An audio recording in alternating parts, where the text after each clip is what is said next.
Hey everyone. Please support what I do to help keep Greyhawk alive by subscribing to the channel. Also, please consider becoming a channel member to get early access to videos, exclusive live chats, quarterly adventure modules, and more. Thanks, and enjoy the show.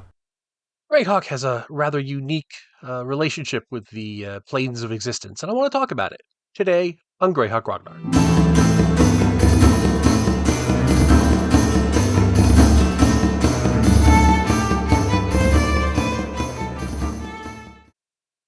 One of the unique things about the world of Greyhawk is the way that it treats the outer planes and the inner planes.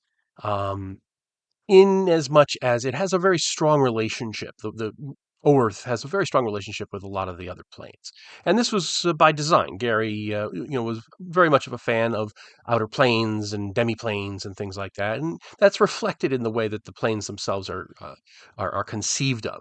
Um, Now, one of the things that Gary was working on that never materialized, although I'm sure it exists in note form or maybe even a manuscript or something, is Shadowland. And Shadowland is not the demiplane, is the plane of shadow, where things are insubstantial. That's where the shades come from, and there's a whole description of it in one of his Gord the Rogue books, because Gord actually goes there and visits, and there's like shadow lions and things. It's a very trippy kind of thing, and there's like that's where the shadow dragon is. And in terms of the planes, that's a very good example of how Greyhawk is firmly associated with other planes of existence. You get this a lot in the dungeons of Castle Greyhawk itself. Obviously, there are gates to other worlds and other times and things like that. A lot of demiplanes, like there's one that's mentioned in the first edition Monster Manual, where players can go to a land of Greek mythology. And of course, we have the Alice in Wonderland modules, Land Beyond the Magic Mirror and Dungeon Land. That's in a demiplane of its own. There's Isle of the Ape, which was published obviously as a take on King Kong, but that's also in a demi-plane of its own. So there's a lot going on, plane-wise uh, under Castle Greyhawk. And of course, there were, you could go to the Starship Warden, which is in another reality, but is it, what the relationship is between that reality and the known planes of the multiverse in D&D is kind of ambiguous. Um, Although we do get a glimpse of it when they mention a tear in the fabric. No, a ship from Otherwen, which is a great word in relation to the expedition to the Barrier Peaks. Now we also got a lot of planar politics, and we got that in the Gord the Rogue books, especially after the first one. Once we got to Sea of Death. No, I'm sorry. Artifact of Evil. Once we got to Artifact of Evil, we started to get a lot more of the planar politics involved in the world of Greyhawk, because Gord became involved in it.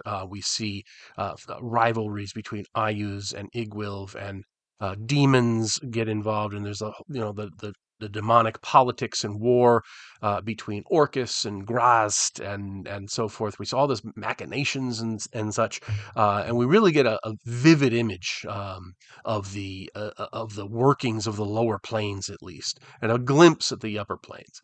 And of course, when the Monster Manual 2 came out, which was Gary's work, we get a wealth of information about like daemons and demodans and so forth. So there's this whole ecosphere of lower planar creatures and upper planar creatures. We get our first looks at the Diva, and the Planetar and the Solar and so forth. They were in Dragon Magazine, but they eventually made it into here. So there was a lot going on in terms of the outer planes in Gary's Greyhawk, and I like to think that carries forward into the into Greyhawk as a whole. In the published versions, even though we don't get a lot of glimpses of it in like the gold box or stuff like that, it stays very grounded, as it were. And remember, when we're talking about the outer planes at this point in the evolution of the game and the evolution of the setting, we're talking about the great wheel concept, right? So you've got the prime material plane in the middle. You've got the ethereal plane that penetrates and surrounds it. Then you've got the elemental and quasi-elemental planes and the para-elemental planes, and the plane of positive and negative energy, and how they all play together. Then you've also got the astral plane, which also intersects with the material plane, but it kind of acts as a bridge to the outer planes of existence, which are over here, and that's where you get that great wheel.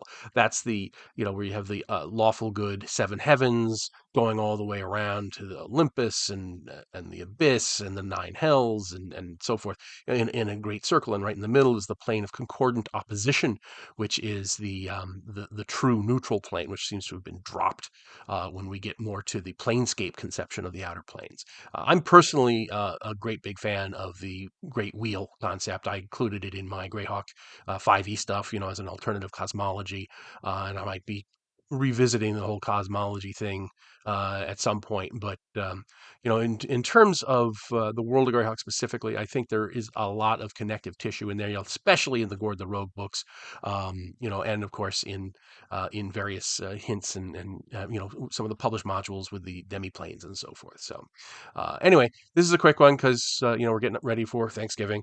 So hope you're all doing well. Have a wonderful day, and I will talk to you all soon. Thanks for watching today's video. Please remember to hit the like button and subscribe to the channel. Below you'll find links to my Patreon, which helps make these videos possible. You'll also find the web store where you can buy my books, and my blog where you'll find all sorts of free downloads and other articles. Thanks, and have a great day.